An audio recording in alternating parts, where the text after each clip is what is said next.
Are you thinking about buying land but worried you'll end up with bad land? I bought and sold over 600 lots and I built a simple checklist you can run through in just 60 seconds. So in this video, I'll share 10 simple checks every buyer should know so you don't end up with land you can't use or resell. Not knowing this first check almost killed my land investing business before it even began. When I was first starting out, I thought I found the perfect land deal online. The photos look great, homes nearby, dirt roads leading right to it, and the price just 30% of market value. It felt like the deal of the century. So I bought it. But when I got real photos, my jaw dropped. The lot was basically a cliff. So how do you avoid it? Always check the terrain in Google Maps 3D. Just hold control and drag and you'll instantly see if it's flat, gently sloping, or totally unbuildable. Now check number 2 is where I've seen so many properties go from valuable to worthless in one step. Say you buy this lot, homes nearby, utilities close, even what looks like a driveway leading right to your property. But after you close, the county tells you the truth. You can't get a building permit. Why? Because that road you thought was yours actually belongs to the neighbor. So how do you check for it? Go to the county GIS or use a mapping tool like land.id and confirm both physical and legal access. Physical access gets you there. Legal access gives you the right to be there. Without both, you're stuck. Here are a few real examples of properties missing one or the other.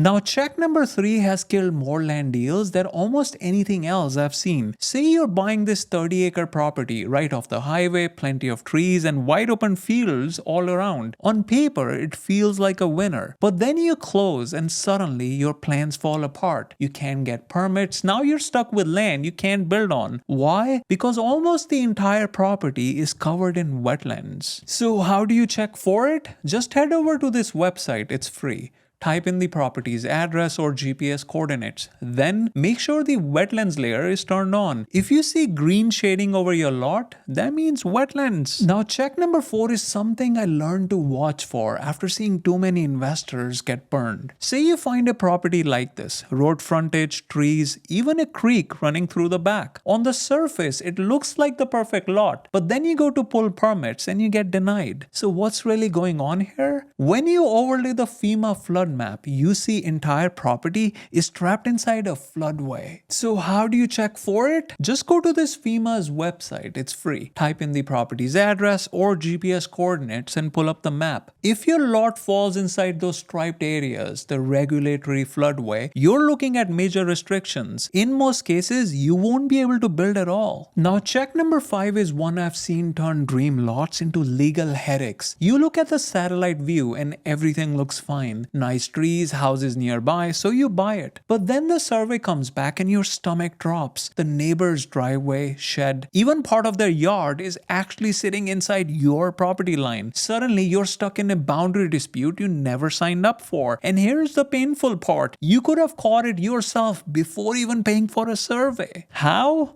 Just check the latest county GIS maps or use a tool like land.id. Then compare the parcel lines against the latest aerial view. If anything crosses over the line, that's a red flag. Now, I've been in the business long enough to know if you skip check number 6, you're gonna regret it. Say you're looking at buying this lot. Wide open, road frontage, nothing obvious standing in the way. But when you try to build, the county tells you the property has an outstanding lien. Suddenly, you're stuck owing thousands before you can even move forward. So what happened? If you look at the historical imagery, you'll see there used to be a building there. The county tore it down and sent the owner the bill. That unpaid bill sticks to the land, and if you buy it, you inherit the debt. So how do you check this? Contact the county clerk or recorder's office to see if there are liens on the parcel. You can also use Google Earth's historical imagery tool. Slide back in time, look for any past structures. If you see a house or building that's no longer there, that's your red flag to dig deeper. Now I know people who have lost thousands skipping check number 7. Say you buy this piece of land excited to start building. You hire a septic guy to come out, but what he says next crushes your plans. The soils here won't perk for a traditional traditional septic system. But then he tells you something that stings even more. You could have checked this online for free before you even paid for a perk test. How? Go to this free USDA website, draw your area of interest around the property, then click into the Soil Data Explorer. Under Suitabilities and Limitations, select Septic Tank Absorption fields. If the map shows not limited, you're good. If it says somewhat limited, it may work but could cost a lot more. And if it says very limited,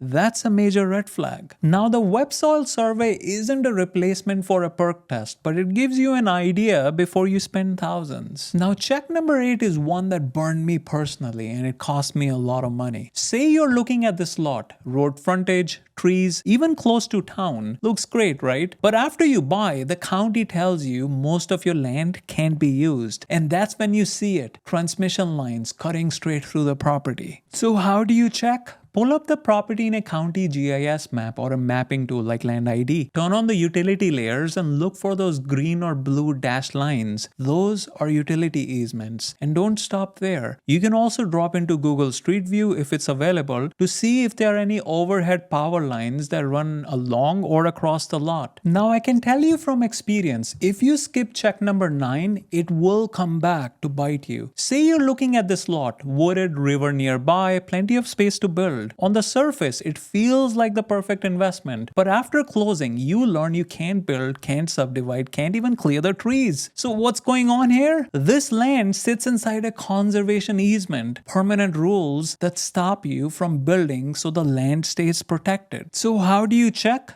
Go to this website, it's free. Then type in the property's location and turn on the conservation easement layer. If the parcel shows up outlined in blue on the map, the land comes with major restrictions. Now, check number 10 is one I never skip because it can add a costly surprise to your building plans. Say you're looking at a lot like this in Florida. Road frontage, homes nearby, seems like a solid deal. But when you go to apply for permits, the county tells you before you do anything, you'll need an environmental study. Why? Because your lot falls inside a scrub jay habitat zone, an endangered species. That could mean thousands in mitigation costs, additional permits, or months of delay. So how do you check? Go to this website, type in your property's address, and see if the parcel falls inside one of the shaded habitat overlays. But what many people don't realize is scrub jays are just one species. Florida also tracks gopher tortoise burrows, indigo snake habitats, and other protected species through these websites. But here's the thing, even if you do all 10 of these checks, you're still not safe. Because what if the seller themselves is running a scam? So watch this video next, where I break down 10 land scams that leave buyers broke and how you can avoid every single one of them.